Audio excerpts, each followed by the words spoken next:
Supreme court ரொம்ப தெளிவாக சொல்லியிருக்கு. ஏன்னா இடி அந்த பிஎம்எல்ஏ அஃபென்சஸ்லாம் வந்து அவ்வளோ சீக்கிரம் நீங்கள் முடிக்க முடியாது. ஏன்னா அதனோட நகர்வு வந்து அந்த மெயின் கேஸ் இருக்கு பாருங்க, ஷெட்யூல் அஃபென்சஸ் கேஸ் இருக்குது பாருங்கள், அதனோட நகர்வு வச்சு தான் நீங்கள் நகர முடியும். அது 10 அடி போச்சுன்னா நீங்கள் 10 அடி போகலாம்.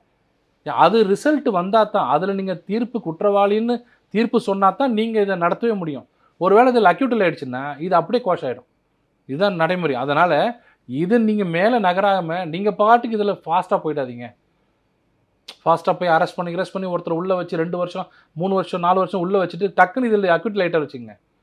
நீங்கள் இவ்வளோ நாள் பண்ணதெல்லாம் வேஸ்ட்டாக போயிடும். அதனால் பொறுமையாக உங்களுக்கு கன்ஃபார்மாக இவர் வெளியில் இருந்தாருன்னா எவிடன்ஸ் அவர் கலைப்பார், விட்னஸ் அவர் வந்து குலைப்பாருன்னு சொன்னால் ஒழிய, இந்த இதில் பண்ணாங்க பாருங்கள் மனிஷ் சிசோடியா கேஸ்லேயும் அரவிந்த் கெஜ்ரிவால், இவர் வெளியில் இருந்தாருன்னா கண்டிப்பாக இதெல்லாம் அழிச்சிருவாருன்னு சொன்னால் ஒழிய அரெஸ்ட் பண்ணாதீங்க. அது வரும்போது பார்க்கலாம், where it is real necessity to arrest a person, imminent necessity இருந்தால் பண்ணுங்கள், எல்லாம் பண்ணாதீங்கன்னு சொல்கிறாங்க. அதனால் அது இடி தான் முடிவு பண்ணுவாங்க. அவசரப்பட்டு அரெஸ்ட் பண்ணுறதோ இல்லை அரெஸ்ட் பண்ணாமல் விட்டால் என்ன ஆகுமோ அதெல்லாம் அவங்க தான் முடிவு பண்ணுவாங்க.